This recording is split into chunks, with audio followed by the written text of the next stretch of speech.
buntag sa tanan, welcome balik sa Tingog sa Paningkamot. Usa ka podcast nga naghatag og tingog sa mga manggagawa nga nangkamot matag adlaw. Karon ato ning diskutan ang isyong pangmanggagawa, usa ka isyu nga duol sa atong kinabuhi. Daghan sa ato nakita sa ilang kakapoy, apan usahay wala ta kahibaw sa ilang tinuod nga sinapi. Mao nga karon ato gyud silang paminawon. Daghan kaayod mga gawa ang nagtrabaho matag adlaw, apan daghan gihapon ang nagkamalisod. Ang problema dili ang sweldo, kundi ang oras, benepisyo o kondisyon sa trabaho.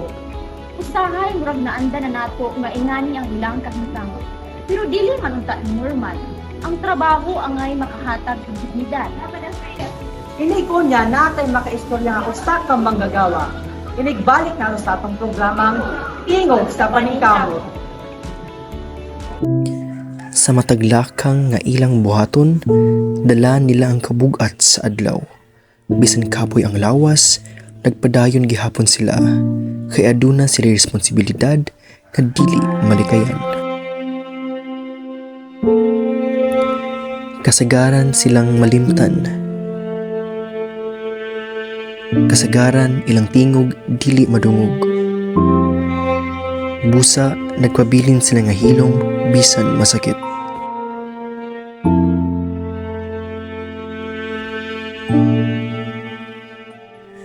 Adlaw-adlaw silang naglihok alang sa ilang pamilya. Nagapangita o kahigayunan bisan lisod.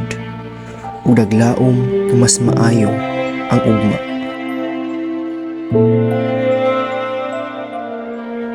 Sila ang kusog nga nagpadagan sa komunidad. Ang mga kamot sa likod sa atong kalihukan. Bisan usahay, dili nato sila makita. Panahon na nga paminawon ang ilang mga tingog. Panahon na nga tagdon ang ilang kahimtang. Sila dili manggagawa lang. Sila ang mga kamot nga naghulma sa atong kaugmaon.